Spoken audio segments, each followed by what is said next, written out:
เมื่อใดก็มาพบยาขาเฮาใส่วันแข่งวันหนึ่งนะครับเนาะอันดังสุดก็ยันนัดย้ำถึงสังขารเจ้าแล้วปฐมเกปเมพี่น้องคนเมืองแต้วเขาผู้เจ้าคือในแผ่นดินสุดแต้วขาดำมาตั้งเสกนะครับเนาะโอเคในวันเมื่อใดก็เฮาขาเฮาตีมันลัดนี่ลองตัดสึกแต้วขาสองซุ้มก่อนนะครับตัดสึกแต้วขาสองซุ้มก่อนนะครับเนาะอันนี้ก็ตีเอาตีตัดสึกแต้วขาสองซุ้มนะครับเนาะไว้กาอันเกาคาใครนับยำเตะอ่ำเจอใต้เขาคาสองซุ้มไว้ค่ะเนาะไว้กาใครนับยำกูซุ้มนั่นเก่าไว้กาว่าข้าวตีอ่ำเอาซาซุ้มอันอ่ำมาเกี่ยวข้องการซึกแดดตึกตอกันอยู่ในวันเมื่อในมาลัดป้าเนี่ยเนาะลัดป้าก็ตีเป็นอีไว้เนี่ยค่ะเนาะอันนี้ก็ทำได้ดีๆค่ะในวันเมื่อในอันเกาอันเฮาคาซุ้มบะหมี่พี่น้องคนเมืองแลซุ้มสังขาซึ่งแต้วเขาตามมาตังเสกอันไข่หันนั่นไหนมีอยู่สองซุ้มไข่มันพร้อมโฮมแต่เปลี่ยนน้ำหนึ่งใจเร็วกันเอานั่นมันตีเปลี่ยนเหมือนเจ้าหนังว่านกคุมมองหางปังใต้มกหนอกปังใต้มองหนอกนกสอกมองขวัญอันว่านั่นแก่ขนาดอันเท่าคาไล่มุงไล่มองมาตาเสนั่นในมันตีเปลี่ยนอันใดแก่ขนาดมันตีเปลี่ยนลองในไปหนึ่งภายหนึ่งคัดเจอตาตีเฮ็ดมาลองพร้อมโฮมอันว่านั่นก็คัดเจอติคัดเจอว่าค่ะนะคัดเจอว่ากล้วยกาภายหนึ่งในตาตีว่าตาตีคุมหอมซ้อมเฮ็ดสร้างกว่าซ้อมกันลองการวานการเมืองการซื้อเข้าข่าวและอันพอมีพี่น้องคนเมืองแหละซุ้มสังขาเขาทุกย้อนแด่มุงมองนั่นไหนภายหนึ่งซ้ำคัดเจอตาตีเรียนเปียก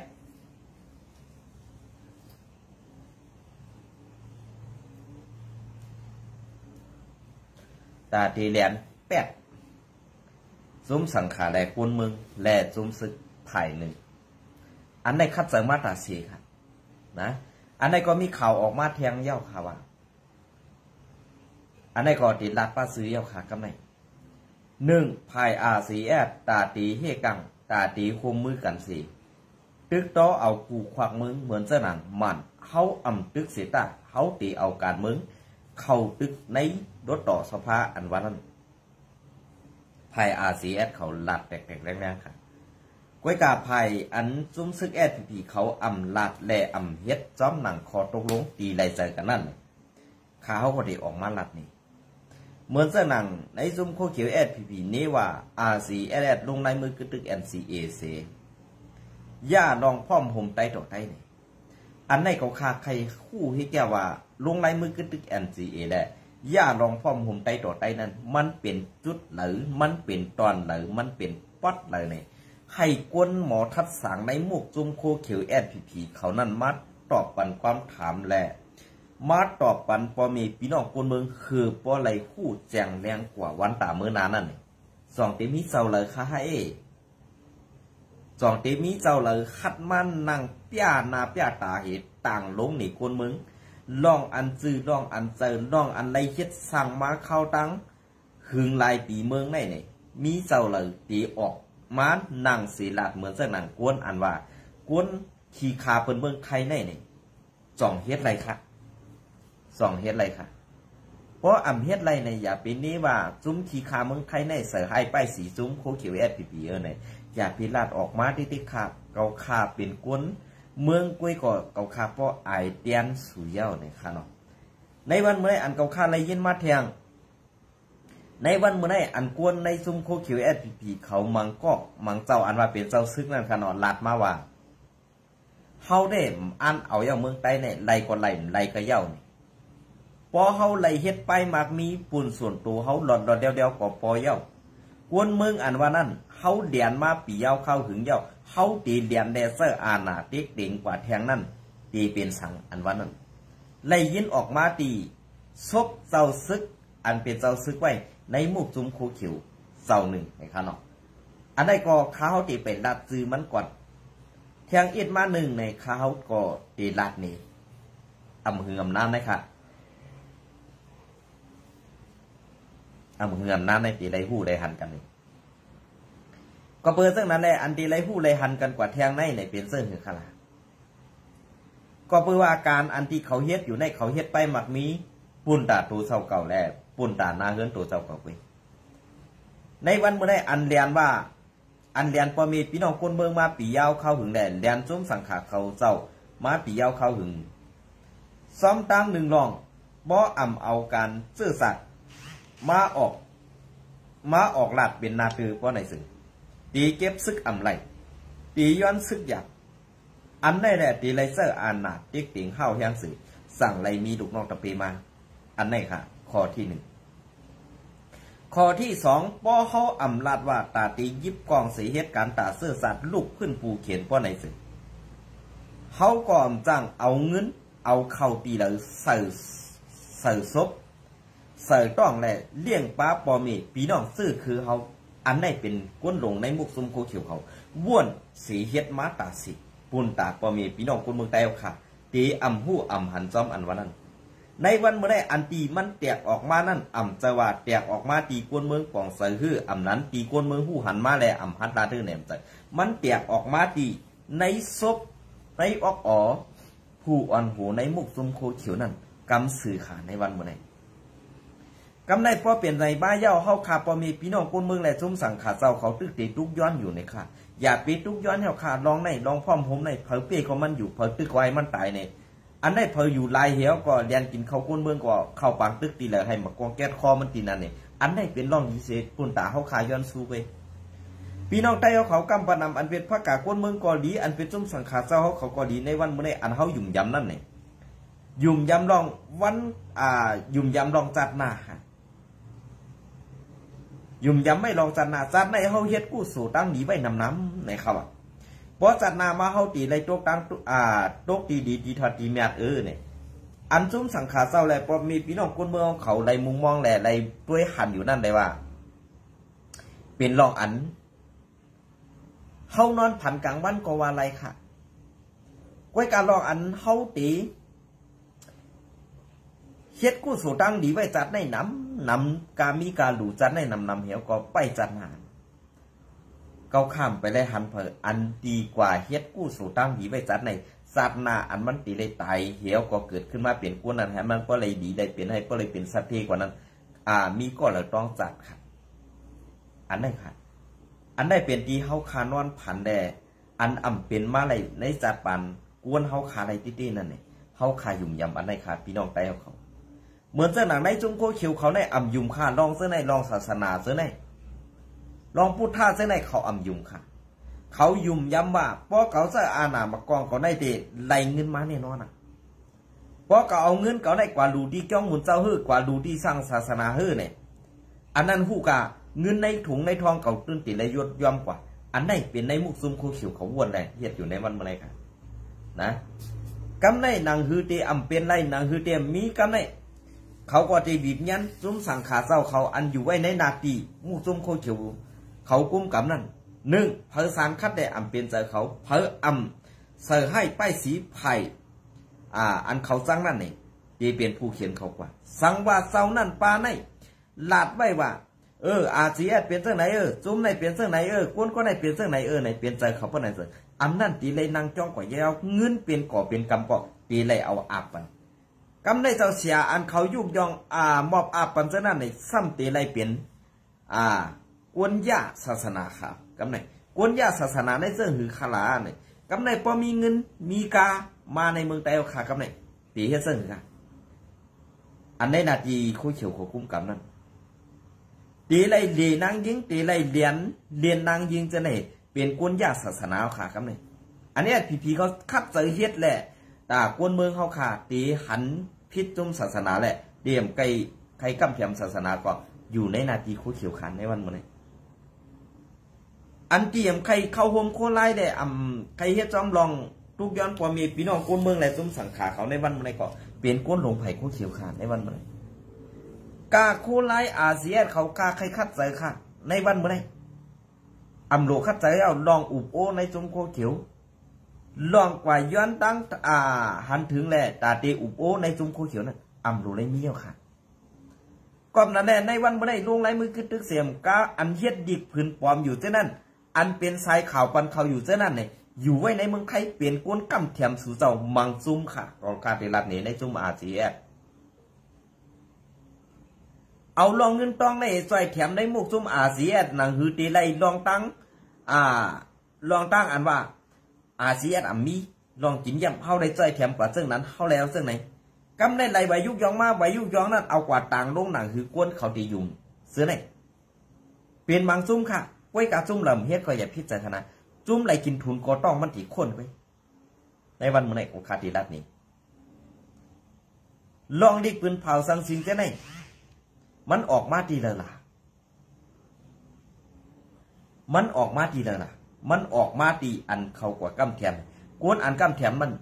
กวนอันหับลองตั้งใจแถมมันอยู่ใจขึ้นกว่าเอาปืนปากออกมาอันไหนนะเขาคาติรัตนี้ก็เปิดอันแรกลองตั้งอัน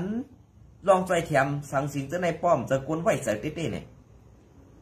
ไหวใจอันลองใจแถมจะนั่นเด็กเขาคากรมว่าสังไว้การลองบางลองอันตีอยู่ในดับซึกอันความลับดับซึกนั้นอำรู้เลยปันก็อันใจแถมนั้นคู่จอมไล่กูลองพอดีเขาในมุกจุมอาเซียนนะเขาติดด้านนี้จะว่าเขาขยากค่ะเพราะสุจอมยุงก็ทัดด้วยดีๆเช็ดกว่าร้อยขาลองไหนหึงวันหนึ่งมันติดปอกเปลี่ยนมากไว้นะหึงวันหนึ่งมันติดปอกเปลี่ยนมากไว้เพราะมันปอกเป็นมากก็เข้าปอซุ่มนำหน่ายเย้าเนี่ยอันนั้นให้วนไว้มือเก็ดผลนั่นเป็นตอนสอนเขาขาเขายำไว้เจอพิษก็มัน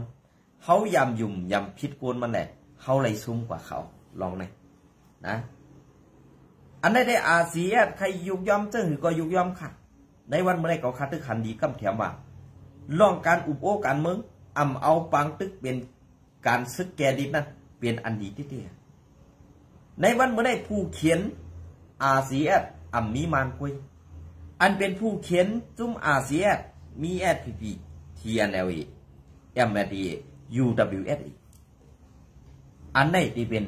ผู้เขียนอาเซียนเตรียมปืนเกี่ยวค่ะตั้งปืนเกี่ยวค่ะไหน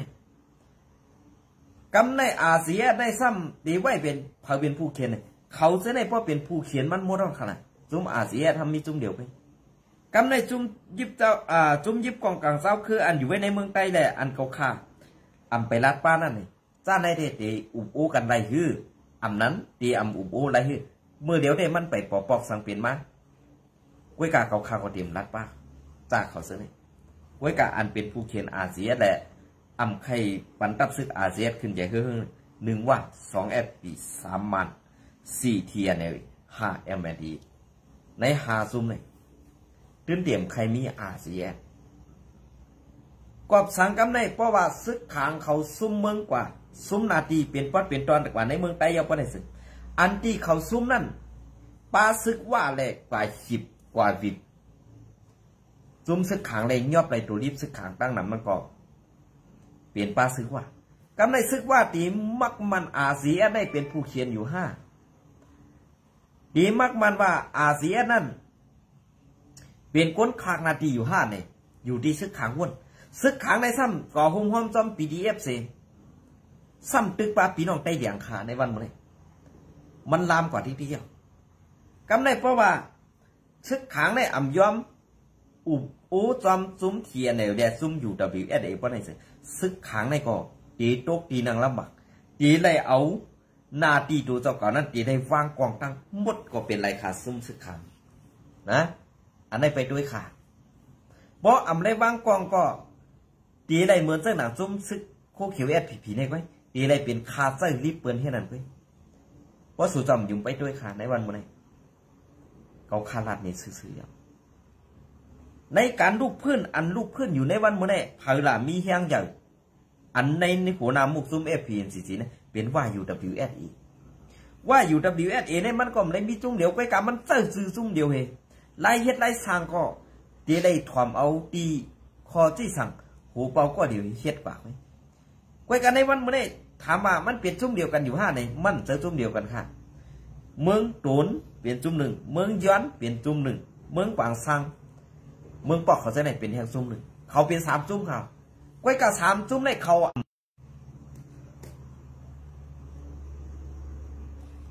ใน3จุ่มในคำแตกกันฮะคำพิษกันคำยื้อกัน เขาจี้สั่งกันอะไรเขามีลองปังกลุ่มกันอุบกันเหมือนไต้ของไต้ซานเหมือนโคเขียวโคไลเนี่ยโคเขียวโคไลเนี่ยแต่ที่อุบกันไรนั่นมันเป็นไรเยี่ยวกว่าในซุ้มซึกว่ามีไต้ห้าในจังในซุ้มไต้มีว่าห้าในจังมีอ่ะก้อยกะอันไต้ไรกว่าอยู่ในไม่ซุ้มในซึกว่าตีเวียงใหม่ตีเป็นโค้งสอนการลงซึกว่าเวียงอันตีเงามุนตีอันสอนการซึกไม้หนึ่งเขานั่นเป็นตีเวียงใหม่อันในคนโหลพีมหุ่มเจ้าหรออันซึกเขาก้างเขายอบเอาไต้เขาขากว่าสอนการซึกเหตุติมาตึกมานั่นก็ดีนั่นเหมือนจะหนาซึกขังทีไอเออันได้เอากวนไตย้อนซึกไตเหตุกว่าสอนการตีในนาซึกว่าดีเวียงใหม่ได้ก็อันนั้นก็ปาซึกขังปาด่วนไตอันซึกพีโคเขียวเอาด่วนไตกว่านั้นอันว่าดีกว่าสอนปันขึ้นห้องเฮียนอันว่านั้นก็อยู่ไว้ดีเวียงใหม่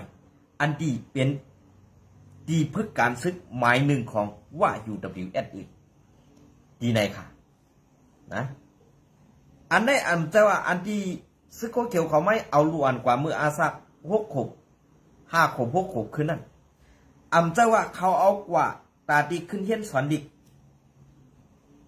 เขาเอากว่าไซนี่เตี้ยนดีปันซุ่มซึกว่าอันตีมาตายกี่ร้อยคนนั่นตายเป็นก่อเป็นกองนั่นอันนั้นน่ะว่าตายหนึ่งก็ดีแลรวนไต2 ก็อันไหนแตกแรงดีค่ะSPP ก็เลยออกมาตอบปัญข่าวใจวันผ่องปอตอบไรในค่าตีย้อนปุ่มหูค่าเฮาปันสัวตีนเหยียบเรียนค่ะก้วยกาปอตอบอะไรค่ะลูก2 ตีย่อมหูเมตินข้าวเรียนเนี่ยข้าวก็ติดถามเจ้าไหนก็เองต่อนะลองตั้งอันคลิปออกมาเจ้านั่นอันเป็นตัวอันไต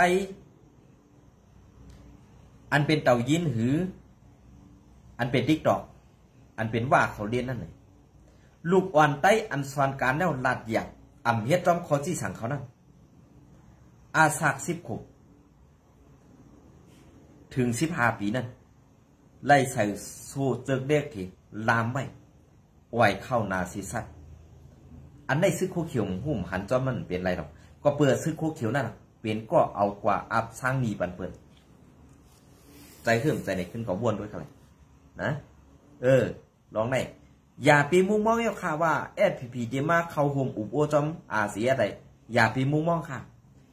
เพราะเขาขามุมมองก็เขาขาซุ้มเขายำหลายๆไว้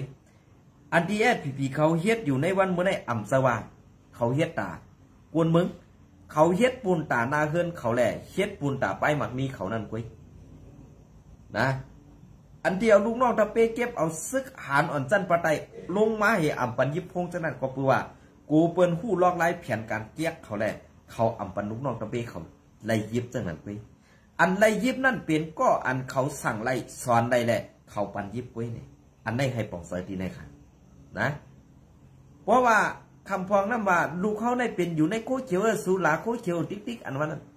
อย่าปีงือแถวค่ะต้องปั่นเพราะว่าสูงงือก็งือกว่าตาลูกตาล่างสูงไปอย่าปีงือตาก้นดังหนำเย้าค่ะนะในวันเมื่อใดก้นดังหนำเต็มถ่อมเย้าลองตั้งแก๊กอันเป้กินดูไรยำตายก้นเมื่อเอาขามาอยู่กูเคยแย่นั่นนะลองตั้งซื้อในดีถูกเปลี่ยนในซื้อสัตว์ไตก้วยกาอันอ่อนเปิ้นเฮ็ดซ้ำเอาซื้อเสียงไตกว่าเสื้อกินได้เฮ็ดหมึกต่อไตเฮาอยู่ติ๊กนี่เป็นน้ำงือก้นมือห้าเป็นน้ำงือผู้อ่อนหูอันว่าเหตุการณ์ตาเสื้อแฟนนั้นห้าข้าวขอไข่หูแทงค่ะนะอันได้ตอบปันอีกหนึ่งค่ะไผ่ผู้ขิวค่ะนะ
อ๋อค่ะอันนี้ก็ตีมันหลักนี่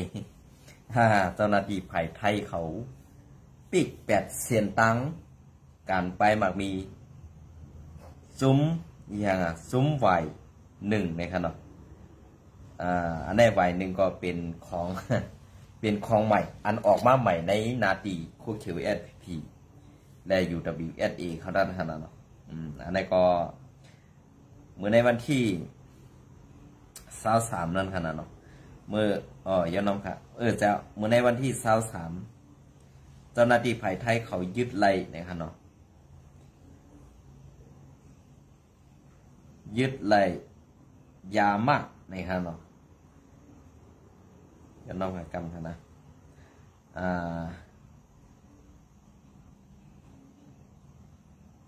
อันนี้ก็ไล่ยื้อ8ผู้ต่อส่งยาเมากัน2กล่องและถุงปื้อ5ปื้อภายในถุงปื้อนั่นตีมียามากไหว1รวมเป็น4ปื้ออันนี้ก็เป็นปุ่งพังห่างจำนวน1ปื้อ1ปื้อนั่นนะครับเนาะแต่ละปื้อใน4ปื้อใน1ปื้อตีใส่ยามาไว้100,000 เม็ดโฮมยามาที่ยอดไหลทั้งหมด500,000 เม็ด500,000 เม็ดนะครับเนาะอันนี้ก็เป็นเส้นออกมาใหม่ค่ะอันนี้ก็ไหว1นะครับเนาะเดี๋ยวมีไหวตัว1เนี่ยก็เล็ก1ตัว1นะครับอันนี้เป็นออกมาใหม่ในนาตีเผยเดี่ยมหูก้อยกะอันตีในหูมานั่นเองเจ้าหน้าที่ไผ่ไทยเปิ่นยอบไหลมืออันตั้งป่นมานั่นก็เป็น19 ปื้อนะครับเนาะ19 ปื้อคุมทั้งหมดนั่นตีตกอยู่10 ล้าน10 ล้าน 900,000 เม็ดนะครับอันนี้ก็เป็นรองตั้งอันภายการไปมักมีเขาตกแต้มแหละภายตาหาเงินเลี้ยงลูกน้องตะปีในดับศึกตาตีขึ้นใหญ่เฮืองนั่นป้อเอาซ้อมซุ้มจ่าเพี้ยนหรือซ้อมเข็มบ่เรียนอันอยู่ไว้ในเมืองใต้นั่นตีสั่งเอาสั่งมาเย้านี่อันได้ก่อนเมื่อเดียวในเหมือนจังหนังซุ้มซึกว่า UWSA ในซ้ำตีมีปัญหากันตีหาตั้งพิษซุ้มซึกเมืองลาวเขาแทงตึกยื้อกันแทงอันที่เป็นปางตึกกันที่เมืองลาวนั่นก็เกี่ยวข้องกันตั้งว่า UWSA ซึ่งคือได้เกี่ยวข้องกันตั้งว่า UWSA ล่ะก็ไหนสมต่อส่งยาอันตีต่อเข้ากว่าตั้งเมืองลาวนั่นตั้งเจ้าหน้าที่ภายเมืองลาวเขาตรวจค้นตรวจเข้มงวดไว้และมีเจ้าหน้าที่ผังตั้งเมืองลาวเขามังก็ย้อมกินเงินตาเตหับส่งต่อปันแดกำในภายเจ้าหน้าที่อันเกี่ยวข้องนั่นหู้จอมเห็นถูกตียอบ8ก็อันกินเงินตาตีเปิดปันเซียนตังนั่นเห็นแหละกำในภายตั้งว่าเขาเพียงปอใส่ก็ปัวซุ้มลองต่อส่งยาในนำแห้งน่ะแหละใครมีปัญหากันใครมีลองตั้งปานผิดตั้งเมืองลงบอกซึ่งเมืองลาวแทงในวันเมื่อไหร่ก็ไล่หู้เข่ามาแทงนั่นก็เพื่อนนั่นแหละอันที่เป็นปัญหาอยู่ในเจอปัญหาสั่งเป็นปัญหาเป็นตั้งพิษหลงลองต่อส่งยาเมากับในกูลองตั้งเมืองลาวก็ภายเจ้าหน้าที่เมืองลาวเปิดก็ตรวจเข้มงวดก็สังเมืองลาวได้ซ้ำอยู่ปะไตเจ้าหนักมึงบรรทกแหล่อันมาเฮ็ดไปมักมีอยู่ในเมืองลาวซ้ำเป็นภายคอมมิวนิสต์เมืองเขเขาในวันเมื่อในเมืองลาวในตกอยู่ใต้อำนาจของเขก็สังแลไล่ว่านันลานอันเขามาเฮ็ดตังยัดทาตังไวเฮียงอันว่านั่นค่ะเนาะอันได้เอากวนเมืองเขเข้ามาหลายๆค่ะกวนเมืองลาวในไรเฮ็ดกันจ้าอันเขามาลงตื่นล่างไหนเฮ็ดตังเจไหนเนี่ยกวนเมืองลาวของไรฮัดพรดีสั่งสีลองเขาเอากวนเมืองเขเข้ามาเหมือนสนามเมืองไทยเนี่ยก็เหมือนกันข้าจุมังตีนั่นไผ่ไทยเขาปิก8ค่ะโฮงเตียนเขามาเฮ็ดโครงการเนี่ยนะเหมือนสนามตึกอันหลวนโรงนั่นก็ตีป้ากวนเมืองเขอันได้ก็ลองตามมันไปเย้าใหญ่ขี้แข่งดีนะ กอบนั่นแหละลอกไล่ขี่เขาเดอุ่นเมืองเปิ้นนั่นแหละมันเป็นจังได๋ในวันมื้อนี้อันอื่นไล่ดีน่ะในจุ่มเจ้าคืออ่อนในเมืองใต้ปัดของอันไล่ดีงามในว่า UWSA SPP ในเป็นข้อเป็นอยู่ใต้ผาดินจุ่มซึกว่า UWSA จุ่ม2ก็เป็นจุ่ม MNDAA จุ่ม3ก็เป็น TNLA ไว้กะใน3จุ่มในเดี๋ยวร่วมมือกันสิเฮ็ด5ในใจแล้วค่ะไว้กะกำในใน3จุ่ม4จุ่มในร่วมมือกันที่เฮ็ดไว้กะในวันมื้อนี้เหมือนจังนั้น MNDAA TNLA UWSA เนี่ยเขาตึกใครมีอาณาไว้เพ่งเป้งกันอยู่ไว้กะว่าอันไว้เพ่งเป้งในเขาที่บีบเงี้ยนจุ่มซึกขังแทงจุ่มหนึ่งให้เหมือนเจ้าหนังจุ่มซึกคู่เขียวในอันในขณะไปด้วยขาป้อมยุ่มเขาขาอันดีกว่าบีบเงี้ยนซึกขังอยู่ในวันมื้อนี้ป่าว่าเก่ากั้งแต่ซึกเทียนี่รวมกัน3จุ่มดีกว่าบีบเงี้ยนซึกขังยอบซึกขังไว้นั้นเปลี่ยนเส้นง่ายไผ่ดังปุ้นซึกขังก็ซ้ำมีปัญหาต่อซุ่มซึกใต้เหลียงกำในไผ่ซุ่มซึกใต้เหลียงก็ซ้ำตีบีบเงี้ยนขึ้นซุ่ม PDF แหละซุ่มซึกขังกำในขางไอ้ตีกลางตั้งเหื่อมกลางตั้งป้อกลางตั้งก็ตีทุกซุ่มตีเป็นเครื่องมือเปิ่นเหมือนเจ้าหนังซุ่มโคเขียวในซุ่มซึกขังในตีได้ถอดซึกโคได้เฮ็ดซึกโคใส่ปันซุ่มซึกหลอยเกียนเอซึกเกาก้าง MNDAA ซึกว่า UWSA สิตีตึกมันเทียงหื้ออำนั้นตีตึกใต้เหลียงตีลืบใต้เหลียงเนี่ยตีตึกตั้งอาเซียแทงห้าเนี่ยเพราะซึกขังเทียเองเขาว่นอำตันไหลตีตึกขึ้นเจ้าคือในเมืองไต้อำตึกมันเพราะไหนตีกวยแทงจุ่มหนึ่งในวันเมื่อไรอันกวยดีกวยงามในจุ่มโคเขียวในกวยเย่าใหญ่ขีดแขดีงามมัวเราขันนะ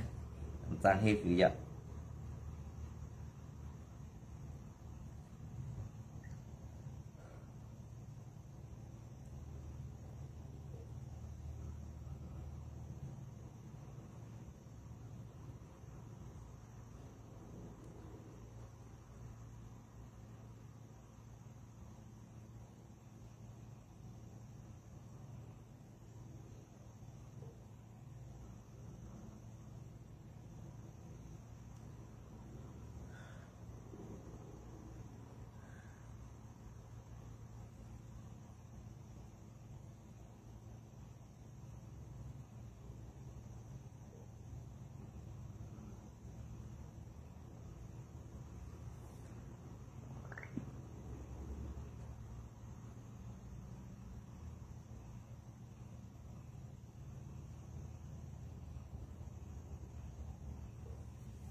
ค่ะในก็ตีมาต่อปันแทงอีกหนึ่งค่ะเนาะอันนี้ก็ข่าวในวันที่24นะครับ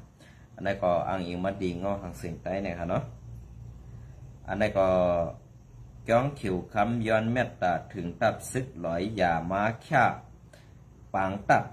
ในนาดินศาสนาวันที่24 เดือนปี2525วันที่24 เดือนปี2525ใน